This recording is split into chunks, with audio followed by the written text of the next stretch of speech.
रामचंद्र जी की जय।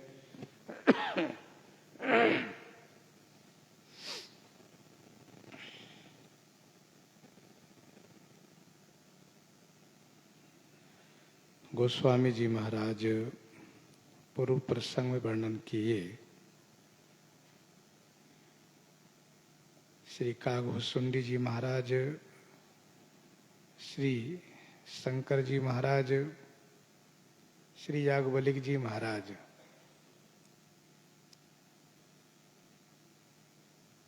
अपने संवाद को समापन किए, अर्थात कथा विराम किए। अब बारी है गोस्वामी श्री तुलसीदास जी की। गोस्वामी जी ने कहा कि इस कलिकाल में योग, यज्ञ, जप, तप, व्रत और पूजा इत्यादि साधन जो है यह दूसरा कुछ है नहीं। अर्थात इस कलिकाल में दूसरा कोई साधन नहीं है। कैसी साधना? तो गोस्वामी जी नाम लिए योग, यज्ञ, जप, तप, व्रत और पूजा, ये सब नहीं है। योग सतयुग में होता था, यज्ञ त्रेता में, पूजा द्वापर में। कलयुग में सब देखे तो जाते हैं, लेकिन केवल ये सब नाम मात्र हैं। कलयुग में ये हमें कल्याण नहीं कर सकते। क्यों? इसका कारण यह है कि इसका ठीक से निर्वाह नहीं हो पाता है। जब हम योग को निर्वाह करेंगे नहीं, यज्ञ को पूरा करेंगे नहीं, जप, तप, व्रत, पूजा को विधि पूर्वक कर ही नहीं पाएंगे, तो ये हमें उस प्रकार से फल प्रदान कैसे करेंगे?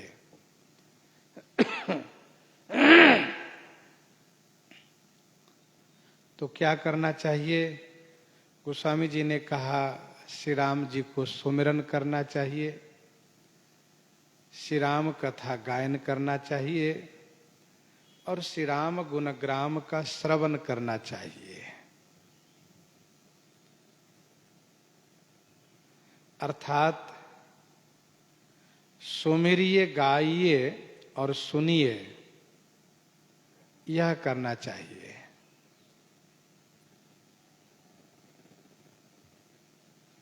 क्या इसका निर्वाह होगा? तो मानो गोस्वामी जी कहते हैं श्री रघुनाथ जी की कृपा से इसका निर्वाह अवश्य होगा।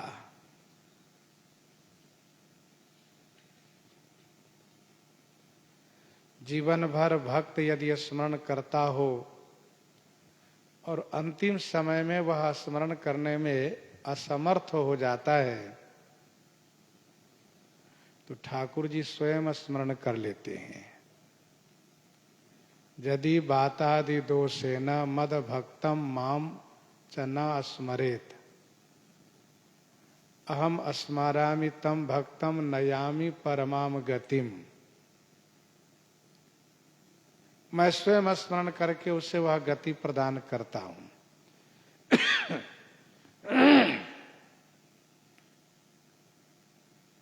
और कलयुग जोगन जगन ज्ञाना एक आधार राम गुण गाना। नई कलिकरमन भगति विवेकु राम नाम अवलंबन एकु। एकमात्र अवलंब श्री राम नाम ही है। जासु पतित पावन बड़बाना गावहीं कवि श्रुति संत पुराना।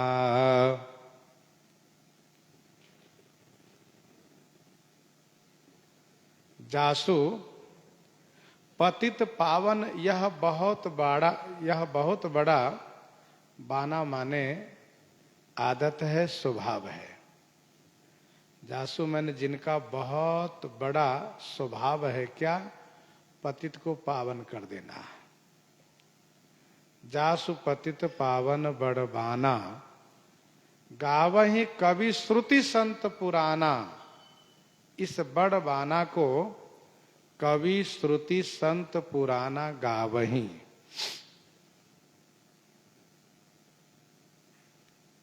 जासु पतित पावन बड़बाना, अर्थात बाना तो बहुत है। मृषा न कहो मोर यह बाना, एक बानी करुणा निधान की। विनय पत्रिका 99 पद में गोस्वामी जी ने लिखा, विरद गरीब निवाज राम के। लेकिन पतित को पावन बना देना, यह सबसे बड़ा श्री राम जी का बाना है। बाना माने स्वभाव है, उनकी आदत है।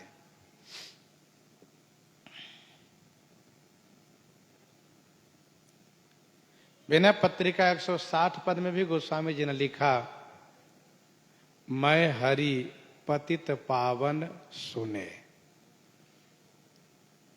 मैं पतित तुम पतित पावन, दो बानक बने। तो पतित जनों को पवित्र कर देना, कैसा भी कोई अपने आप को अपावन मानता हो, उसको पावन बना देना, यह श्री राम जी का स्वभाव है, यह श्री राम जी की आदत है। तभी तो श्री अहिल्या जी ने कहा, मैं नारी अपावन प्रभु जग पावन। मैं नारी अपावन प्रभु जग पावन, रावण रिपुजन सुखदाई। तो जिनकी बाना है पतित को पावन करना, जिनकी आदत है। गावहीं कवि श्रुति संत पुराना।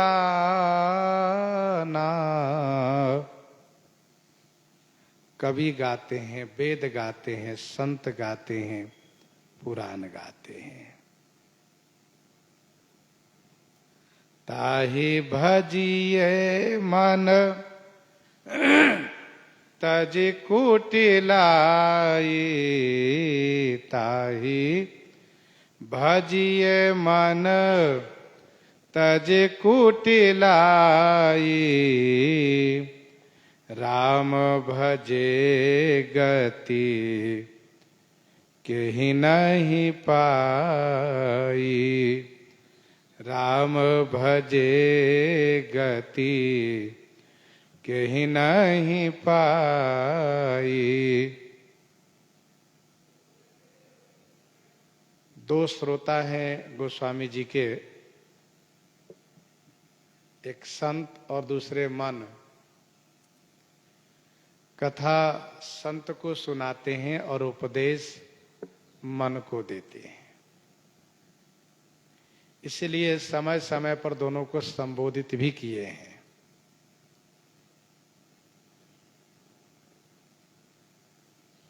यहां पर कहा मन, और संत के लिए भी कहा, कहु कथा सोई सुखद सुहाई। सादर सुनहु सुजन मन लाई। हे मन, तुम अपनी कुटिलता को छोड़ करके उन श्री राम जी को भजन करो। मन ने पूछा कि उनको भजने से क्या लाभ होगा? तो गोस्वामी जी ने कहा, उनको भजने से तुम्हें गति मिलेगी। फिर मन ने पूछा कि क्या किसी ने गति पाई है? तो गोस्वामी जी ने कहा कि तुम ही बता दो किसने गति नहीं पाई है। राम भजे गति केहि नहीं पाई। श्री राम जी को भजन करने वाले किसने गति नहीं पाई, अर्थात सभी ने गति पाई।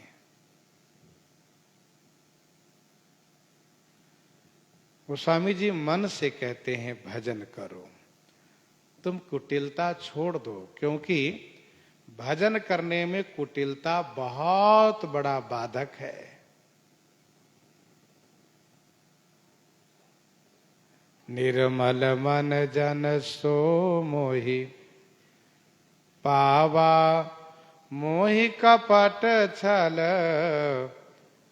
छिद्र न भावा, मोहि कपट छल छिद्र न भावा।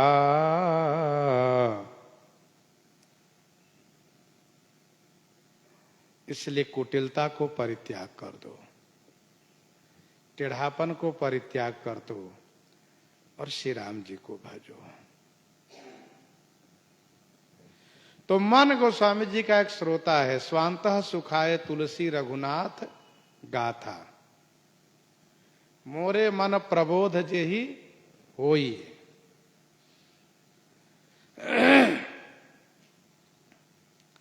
तो राम भजे गति कहीं नहीं पाई, पाई न केहि गति। पतित पावन राम भजे सुनो सठ मना। गणिका अजामिल व्याध गिद्ध गजादि खल। तारे घना पाई न केहि गति पतित पावन। हे सठ मना सुनो, सठ माने मूरख मन, सुनो। राम भजी, पतित पावन राम भजी के ही गति न पाई। पतित को पावन करने वाले श्री राम जी को भजन करके किसने गति नहीं पाई।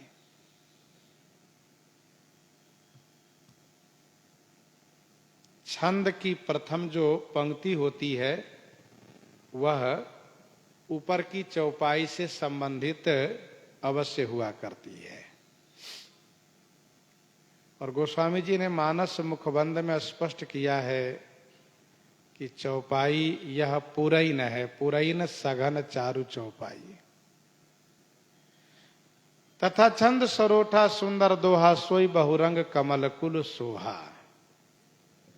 दोहा भी कमल है, सरोठा भी कमल है।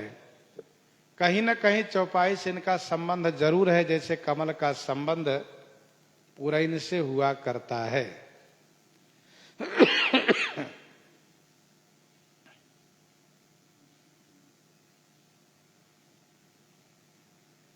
वैसे छंद का संबंध अति निकट का होता है। पाई न केहि गति पतित पावन राम भजु सुनु सठ मना। मन को सठ कहा, क्योंकि दोहावली 13 में गोस्वामी जी ने लिखा, नाम गरीब निवाज को राज देत जन जानी। नाम गरीब निवाज को राज देत जन जानी। तुलसी मन परिहरत नहीं गुरु बिनिया की बानी। मुर्गे को चाहे जितना खिला पिला दें, लेकिन वह घूड़े में जाकर के जरूर आहार, अपना भोजन ढूंढने लगता है। वैसे ये मन सठ है, चाहे जितना समझाइए यह विषय की ओर जरूर जाता है और गलत कार्य की ओर जरूर भागता है ये।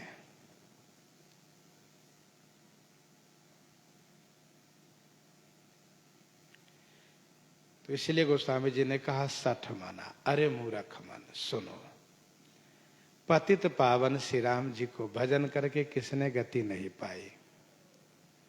तुम्हें मैं नाम सुना रहा हूं। गणिकाय जामिल व्याध गिद्ध गजादि खल तारे घना। गणिका माने वेश्या, अजामिल वह अधम ब्राह्मण, व्याध बधिक वह गिद्ध, गजेंद्र, घना खल तारे। घना खल तारे माने समूह खल को श्री राम जी ने तार दिए।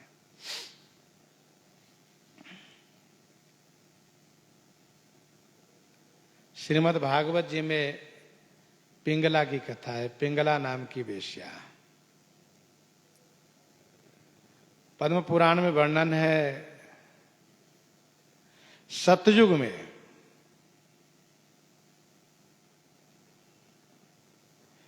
रघु नामक वैश्य की बेटी जीवंती वह वेश्या बन गई।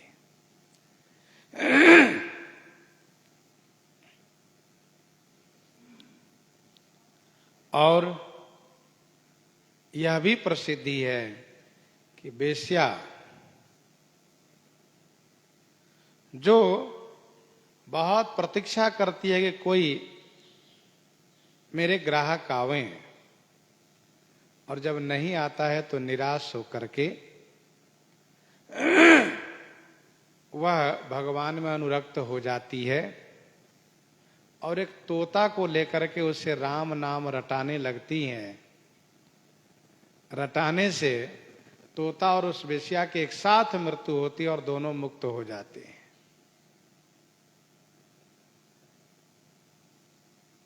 गणिका। भक्तमाल जी में 12मुखी वेश्या की कथा है। श्री रंगनाथ भगवान ने किस प्रकार से उन पर कृपा की है। अजामिल,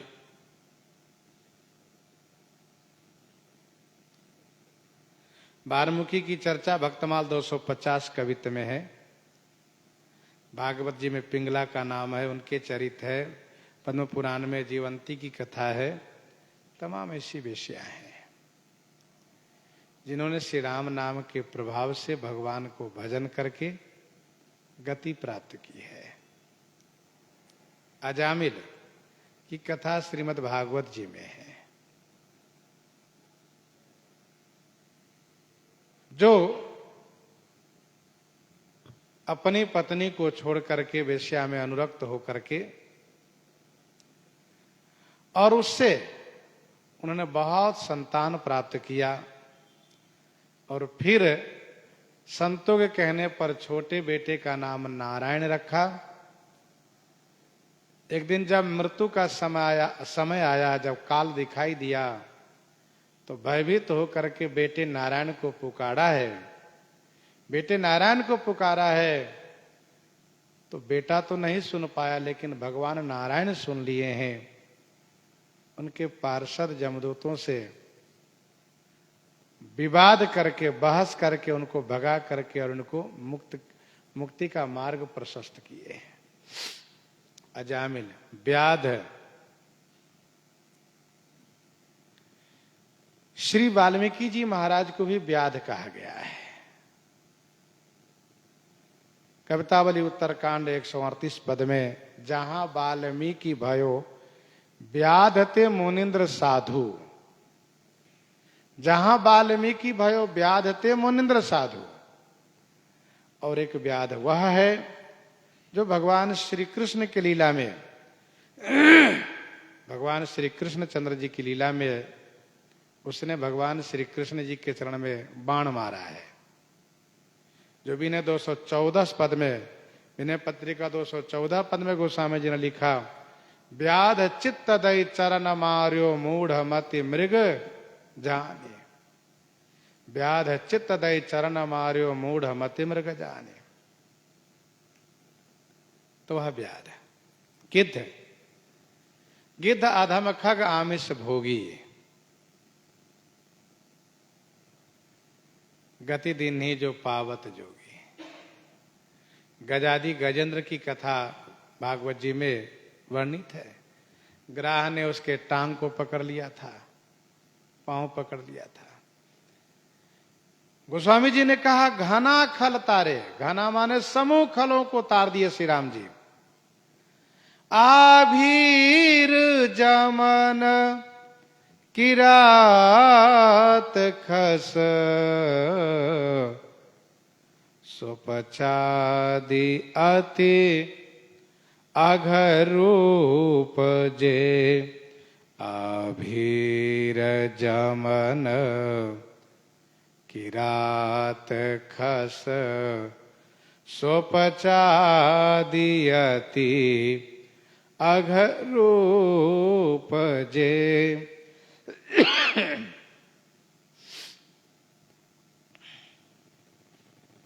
आभीर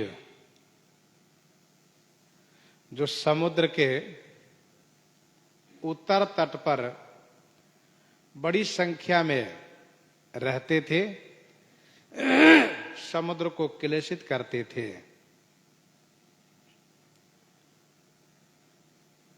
यही सरमम उत्तर तटवासी हतहु नाथ खल नर अघ राशि, वे आभीर है।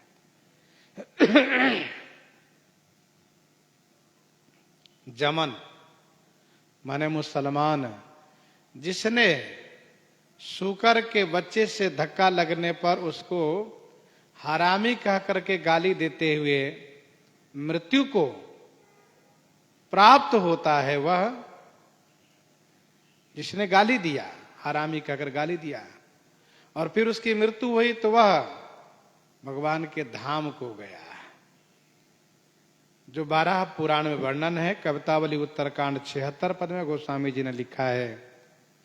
आंधरो अधम जड़ जांजरो जरा जमन, सुकर के सावक धका धकेल्यो मग में, गिरियो मही हहरी हराम हो हराम हन्यो, हाय हाय करत परे गो काल फंग में। तुलसी विशोक होए त्रिलोकपति लोक गयो, नाम की प्रताप बात विदित है जग में, सोई राम नाम को स्नेह सो जपत जन, ताकि महिमा क्यों कही जाती है जग में। ऐसे जमन, किरात माने कोल भील, जो चित्रकूट आदि जंगलों के रहने वाले कोल किरात, कोल भील। खस, यह एक जाति है जिसको खसिया भी कहते हैं। पहाड़ों पर इनका निवास होता है, नेपाल तरफ पहाड़ों पर रहने वाले खस जाति है। स्वपच आदि, स्वपच माने डोम, स्वपच आदि। स्वपच में श्री स्वपच वाल्मीकि जी कथा भक्तमाल जी में है। अति अघरूप जे माने जो अति अघरूप थे। अघरूप माने पाप के स्वरूप थे, अर्थात जिसके जीवन में बहुत पाप हुआ हो, उन्हीं का जन्म इन जातियों में होता है। कहां कहां? आभीर, जमन, किरात, खस, स्वपच आदि में। ये पाप रूप है। स्वपच सबर खस जमन जड़ पावर कोल किरात, राम कहत पावन परम होत भुवन विख्यात। ये जो अघर रूप है, कही नाम बारक ते पी पावन, हो ही राम नमामि ते, हो ही राम नमामि ते। कही नाम बारक ते पे पावन, कही नाम बारक ते पि पावन, हो ही राम नमामि ते। बारक माने एक बार, जिसने श्री राम जी का नाम लिया। कही नाम बारक, बारक माने एक बार जिसने नाम लिया। ते पि पावन, ते पि माने वे भी पावन हो गए, भगवान के धाम चले गए। ऐसे श्री राम जी को मैं नमस्कार करता हूं। कही नाम बारक ते पि पावन, हो ही राम नमामि ते। मैं नमस्कार करता हूं।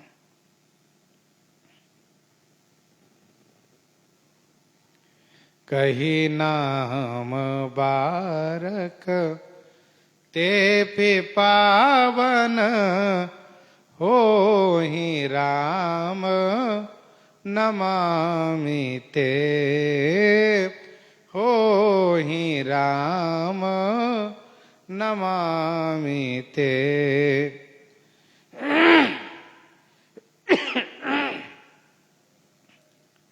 बारक राम कहत जग जेऊ, होत तरन तारन नर तेऊ। भाय कुभाय अनख आलसहूं, भाय कुभाय अनख आलसहूं, नाम जपत मंगल दिशि दसहूं। भाय कुभाय अनख आलसहूं, नाम जपत मंगल दिशि दसहूं। कही नाम बारक ते पि पावन, होई राम नमामि ते, होई राम नमामि ते।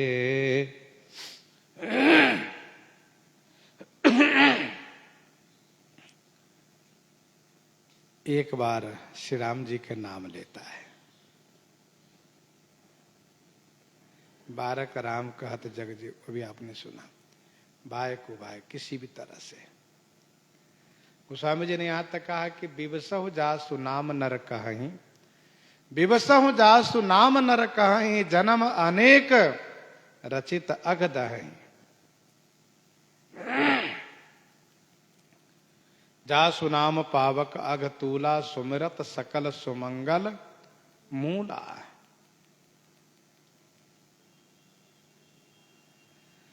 पाप रूपी हाथी तभी तक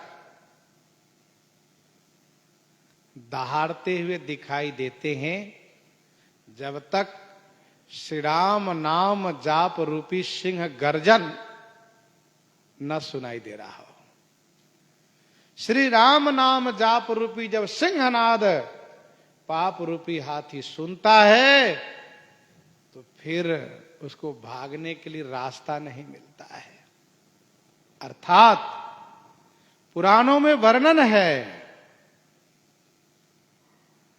श्री राम नाम के जाप करने से कोई पाप ठहर नहीं सकता है। पाप तभी तक है जब तक नाम का जाप नहीं कर रहे हैं, श्री राम नाम नहीं ले रहे हैं।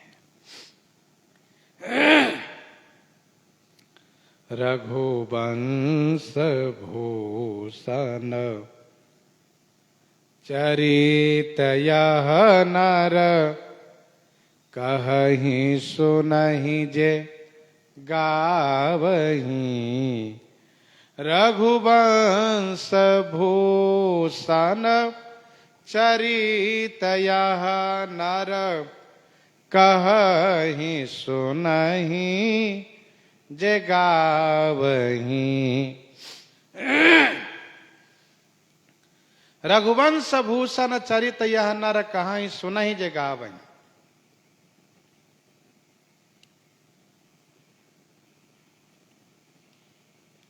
रघुवंश के भूषण श्री रामचंद्र जी,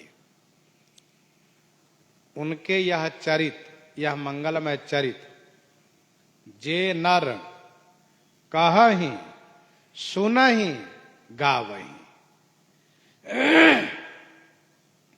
रघुवंश भूषण भगवान श्री रामचंद्र जी के यह चरित जो है, इस चरित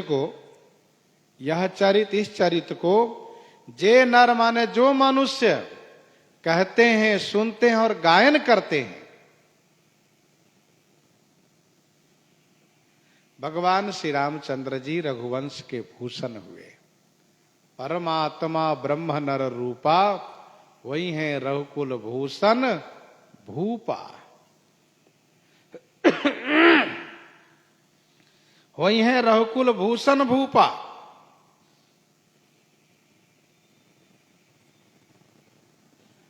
तो श्री राम जी के इस चरित्र को जो मनुष्य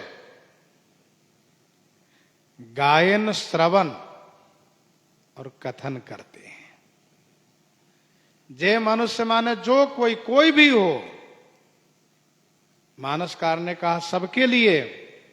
कालीमल मनोमल धोई, बिनु श्रम राम धाम सिधावहीं, हो राम धाम सिधावहीं।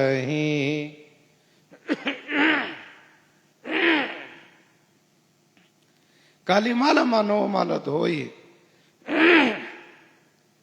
बिनु श्रम राम धाम सिधावे। कली के मल माने कली के पाप, मनोमल माने मन के पाप को धो करके, बिनु श्रम माने बिना परिश्रम के श्री राम धाम को प्रस्थान करता है। जो गाता है, कहता है, सुनता है, वह कली के पाप एवं मनोमल से मुक्त होकर के श्री राम धाम को प्रस्थान करता है। कलिमल मनोमल धोई, बिनु श्रम राम धाम सिधावे।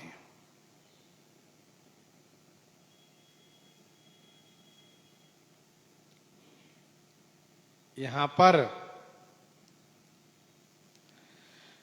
ईश्वर का स्वरूप भी गोस्वामी जी ने कहा रघुवंश भूषण,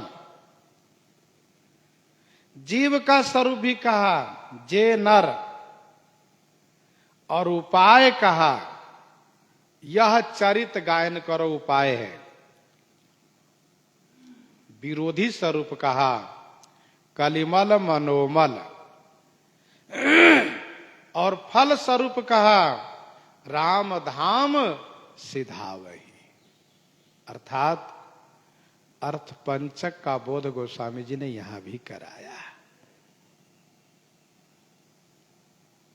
पर स्वरूप, स्वस्वरूप, विरोधी स्वरूप, उपाय स्वरूप, फल स्वरूप, यही तो अर्थ पंचक है।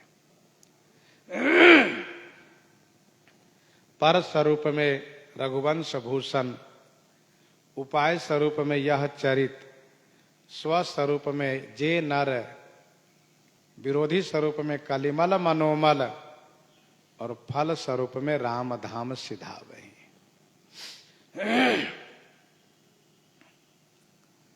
जे यही कथहि स्नेह समेता, जे यही कथहि स्नेह समेता, कही हहि सुनी हहि समुझि सचेता, होई हहि राम चरण अनुरागी, कलिमल रहित सुमंगल भागी। जे सकाम नर सुनहि जे गावहीं, सुख संपत्ति नाना विधि पावहीं, सुर दुर्लभ सुख करी जग माही, अंत काल रघुपतिपुर जाहि। अंत काल रघुपतिपुर जाहि। भगवान श्री रामचंद्र जी के नाम, रूप, लीला और धाम, चारों धाम प्रद है। नाम करहु कलप भरी राज तुम, मोहि सुमिरहु मन माही, उनि मम धाम जायहूँ जहाँ संत सब जाहि। रूप धाम प्रथम राम बाली निज धाम पठावा। राम बाली निज धाम पठावा। लीला सुर दुर्लभ सुख करि जग माही। अंत काल रघुपति पुर जाहि। और धाम अति प्रिय मोहि यहाँ कई बासी। मम धाम दा पुरी सुख राशि। मम धाम दा पुरी सुख राशि। तो कलिमल मनोमल धोई बिनु श्रम राम धाम सिधावहि। और महात्म कहते हैं गोस्वामी जी, सत पंच चौपाई मनोहर जानी जो। नर उर धरई दारुण अविद्या पंच जनित विकार। श्री रघुबर हरई विकार। श्री रघुबर हरई सतपंच चौपाई मनोहर।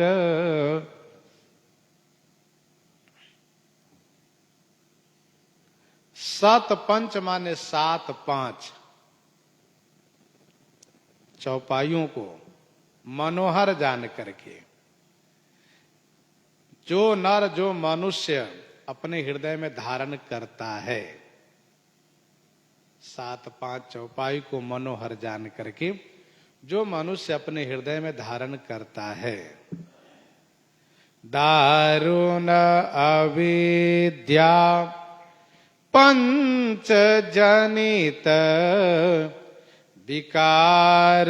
श्री रघुबर हरई। दारुण पंच परवा अविद्या जनित।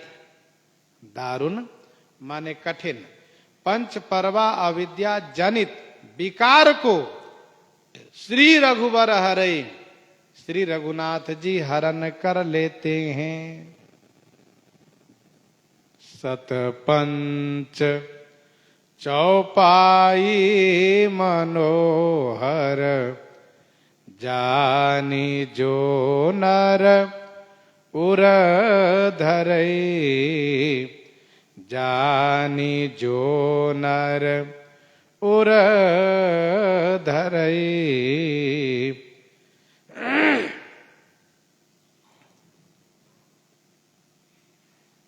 कोई भी मनुष्य इन सात पांच चौपाई को मनोहर जान करके हृदय में धारण करता है अथवा करेगा। जो धारण करता है अथवा धारण करेगा अथवा जो धारण किया है, करई धरई, तो जिसने धारण किया है, जो धारण करेगा, वह जो धारण कर चुका है वह पाएंगे और प्राप्त कर रहे हैं और पा चुके हैं, ऐसा समझना चाहिए। क्या पा चुके हैं? कहा दारुण पंच परवा अविद्या जन्य विकारों से मुक्ति पा चुके हैं। श्री रघुनाथ जी उनके विकारों को हरण कर चुके हैं।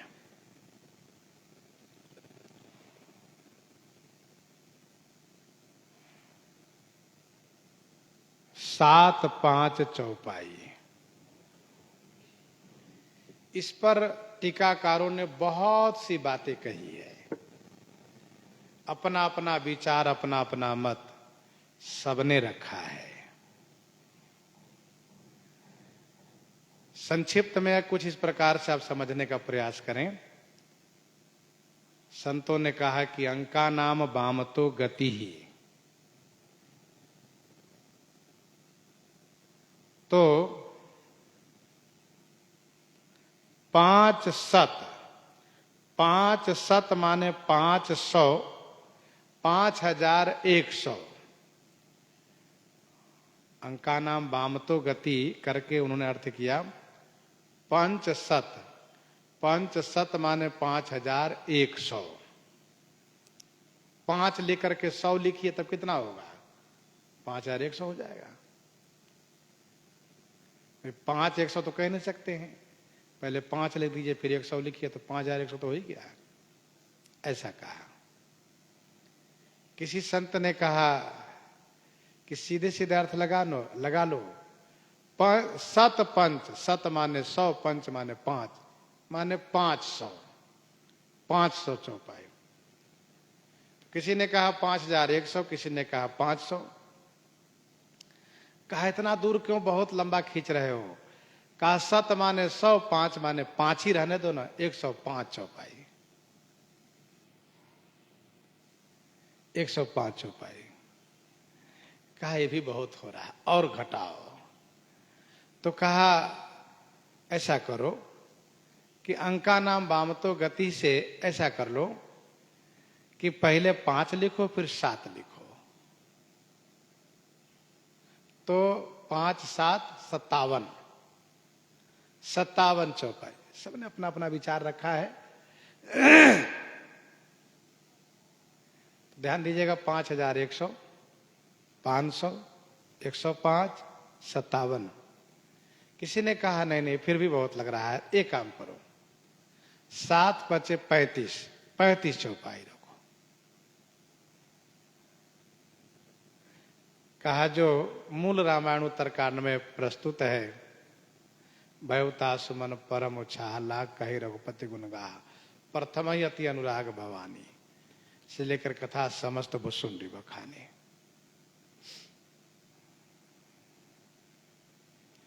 फिर किसी ने कहा कि नहीं नहीं 35 ज्यादा कम हो गया, तो कहा सीधे सीधे लिखो 7 और 5 लिख दो। तो 7 और 5 75 चौपाई। फिर किसी ने कहा नहीं नहीं ये 75 35 भी नहीं, 7 और 5 को जोड़ दो, कितना हुआ? 7 5 12। तो 12 चौपाई कौन? कहा काम कोटि छवि श्याम शरीरा, नील कंज बारिद गंभीरा, जो ठाकुर जी के बाल स्वरूप का वर्णन है। ऐसा कहा। तब किसी संत ने कहा कि नहीं नहीं कुछ जोड़ो घटाओ नहीं, और कोई इधर उधर मत करो, सीधे सीधे रहने दो। 7 5, 7 और 5, चाहे 7 चौपाई चाहे 5 चौपाई।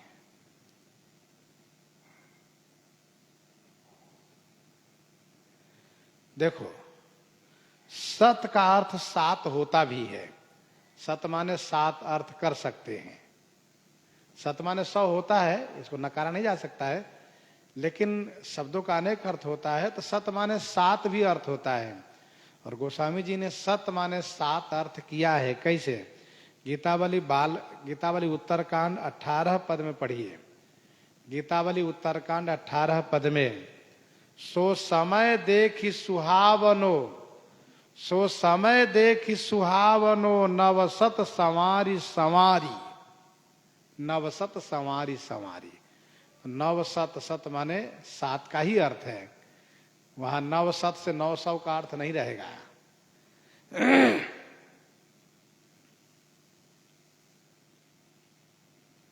अलग अलग पुस्तकों में अनेक प्रकार से इसके बारे में कहा है, लोगों ने पुस्तकें भी छपाई। एक बहुत बड़ा प्रश्न है यहां। क्या प्रश्न है? का प्रश्न यह है, तो क्या इतनी ही चौपाई मनोहर है, बाकी मनोहर नहीं है? चाहे 5100 कह लो, चाहे 500 कह लो, चाहे 105 कह लो, चाहे 75 कह लीजिए, चाहे 57 कह लीजिए, चाहे 35 कह लीजिए, चाहे 12 कह लीजिए, क्या इतनी चौपाई मनोहर है? जबकि सभी चौपाई मनोहर है। करई मनोहर मति अनुहारी। तो इसका समाधान यह है कि वस्तुतः गोस्वामी जी ने यहां पर महात्म कहा। महात्म जैसे श्रीमद् वाल्मीकि रामायण का महात्म है चरितम रघुनाथस्य शतकोटि प्रविस्तरम। चरितम रघुनाथस्य शतकोटि प्रविस्तरम एकैकमक्षरम पुंसाम महापातक नाशनम। वैसे यहां महात्म है 7-5 चौपाई जो श्री अयोध्या जी के बहुत बड़े प्रसिद्ध महापुरुषों में से साकेतवासी स्वामी पंडित राम वल्लभाशरण जी महाराज ने कहा, सत पंच माने कुछ चौपाई, 2, 4, 5 जो भी हो सके, 5, 7 आप हृदय में धारण करो। एक चौपाई आदि चौपाई हृदय में धारण कर लो, ये उन्होंने कहा। सतपंच चौपाई मनोहर जानी जो नर उर्धरई। कुछ और मत भी आप सुन लीजिए। क्या एक टीकाकार ने कहा कि सत शब्द पहले है और 5 शब्द बाद में है। तो सत माने 7, 5 माने 5, पंच माने 5।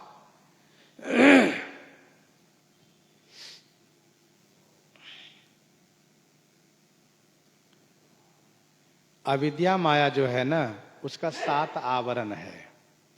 अविद्या माया जो है उसका 7 आवरण है, सप्तावरण भेद करी 7 आवरण है।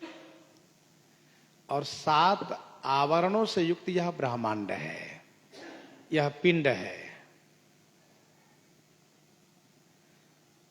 तो 7 चौपाई से 7 आवरण टूटेंगे, 7 चौपाई से 7 आवरण टूटेंगे और 5 चौपाई से पंच विकार नष्ट होंगे। कामादि जो पंच विकार है ये नष्ट होंगे। इसलिए 7-5 चौपाई को हृदय में रखो। 7 चौपाई से सप्तावरण टूटेगा, 5 चौपाई से पंच विषय परक जो विकार है वह समाप्त हो जाएगा। फिर किसी संत ने कहा, देखो भैया यह श्रीमद् रामचरितमानस जी है, 7, 5, 12 हुआ, 7, 5 मिलकर के 12 हुआ। और राशि कितनी है? कहा 12। 12 राशियों में ही सभी जीव है। 12 राशि के इतर और कुछ नहीं है, 12 राशि में ही सब है। तो उन्होंने कहा, सुनो भैया यह 12 चौपाई मंगलकारी है, सब जीवों के लिए मंगलकारी है 12 चौपाई। फिर किसी ने कहा, महाराज एक वर्ष में कितने महीने होते हैं? 12 महीने होते हैं। 12 महीने का एक वर्ष होता है। एक एक चौपाई एक एक मास के पाप को हरती है। एक एक चौपाई एक एक महीने के पाप को हरती है।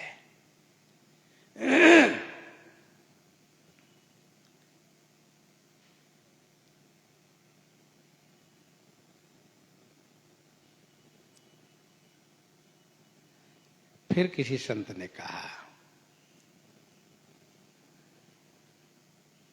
12 प्रकार के भक्ति मिलती है 12 चौपाई को हृदय में रखने से। अब ये 12 प्रकार के भक्ति क्या है? अलग अलग संतों ने कहा, फिर भी आप श्री वाल्मीकि जी 14 स्थान बता रहे, वहां से तो आप संतुष्ट हो ही जाएंगे। 12 क्या, वहां 14 भक्ति है। इस प्रकार से उन्होंने कहा 12। फिर किसी ने संत ने कहा, 12 चौपाई को हृदय में रखने से 10 इंद्री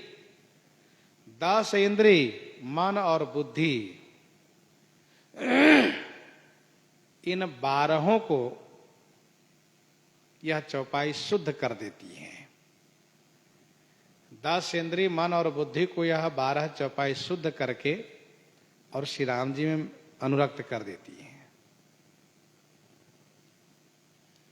फिर किसी संत ने कहा कि देखो साधु के 12 लक्षण है।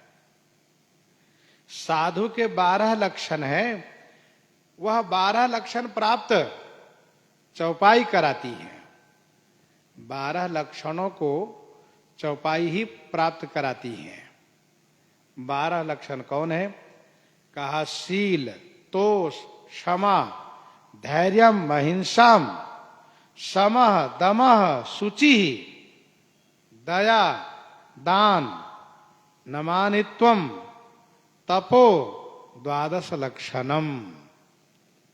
शील है, तोष है, क्षमा है, धैर्य है, अहिंसा है, सम है, दम है, शुचि है, दया है, दान है, अमानित्व है और तप।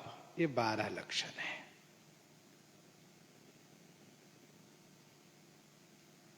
फिर किसी संत ने कहा कि समग्र ग्रंथ यदि हम श्रवण कीर्तन नहीं कर सकते, पाठ नहीं कर सकते, जैसे आजकल है ना, कुछ लोग सुंदर कांड का ही पाठ कर लेते हैं, कुछ लोग किष्किंधा कांड के पाठ कर लेते हैं, तो वैसे कहा कि यदि हम समग्र ग्रंथ का पाठ नहीं कर पा रहे हैं तो 500 चौपाई अर्थात जैसे मनु प्रकरण है, बाल लीला है, नगर दर्शन है, फुलवारी प्रसंग है, विवाह लीला है, राजलीला है, इन सभी को हृदय में धारण करना चाहिए।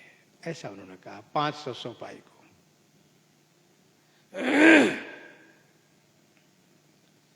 इस प्रकार से उन महापुरुषों ने अपनी अपनी बातें कही है। किसी ने कहा चौपाई 5100 है, लेकिन मानस मणि के अनुसार चौपाई की संख्या 9205 मानी गई है।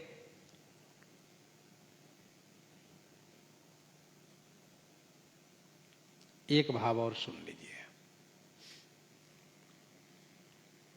पंच माने वह पंच जो फैसला देता हो, और सत माने जो सच्चे। तो मानस जी की चौपाइयां जो है ये सच्चे पंच है। सच्चे पंच है तो क्या झूठे पंच भी होते? कहां झूठे पंच भी होते।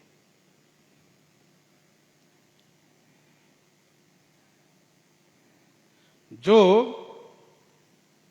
झूठे को सत्य और सत्य को झूठा फैसला दे वही झूठा पंच है, असत पंच है वह।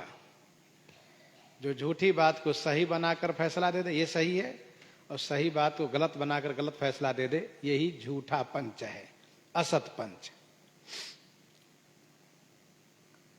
दूसरा एक पंच ही होता है, केवल पंच नाम। पंच वह है जो अपनी गरिमा को समझते हुए फैसला तो उचित ही करता है, लेकिन फैसला करने में पक्षपात जरूर करता है। अपने स्नेही के पक्ष में फैसला देता है, अपने स्नेही अपने परिवार के पक्ष में फैसला देता है। लेकिन जो सत पंच वह है कौन? सच्चे पंच वह है जो केवल उचित ही फैसला देता है, चाहे उसके बेटा ही अपराधी क्यों न हो, सबके लिए उचित न्याय करता है। ये सच्चे पंच है।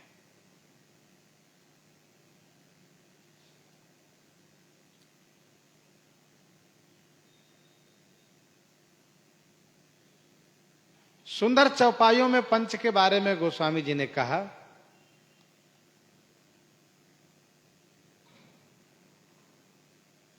शिव अज सुक सनकादिक नारद, शिव अज सुक सनकादिक नारद, जे मुनि ब्रह्म विचार विशारद, सब कर मत खगनायक येहा, करिए राम पद पंकज नेहा, करिए राम पद पंकज नेहा। 5 मिलके ये पंच है, जिसमें 2 वादी पक्ष के हैं और 2 प्रतिवादी पक्ष के हैं। और एक सरपंच है। ये 5 पंच है। कौन कौन का? शिव, अज, शुक, सनकादिक और नारद।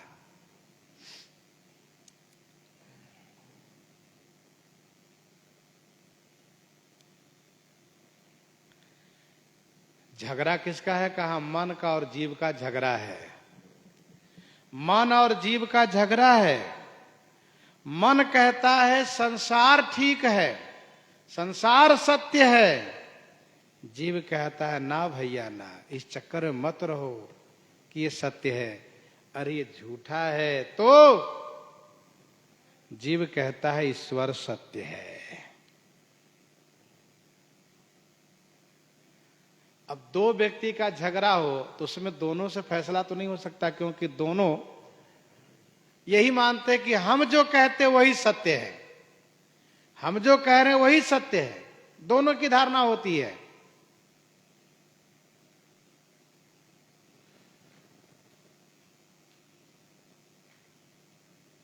फिर तो दोनों ने पंच को लाए। मन किनको लाया? कहा श्री ब्रह्मा जी और श्री शंकर जी को। लोककर्ता श्री ब्रह्मा शिव जी को लाया। जीव भी पंच को लाया। किसको? कहा निवृत्ति पारायण आत्मज्ञानी श्री सुखदेव सनकादिक जी को।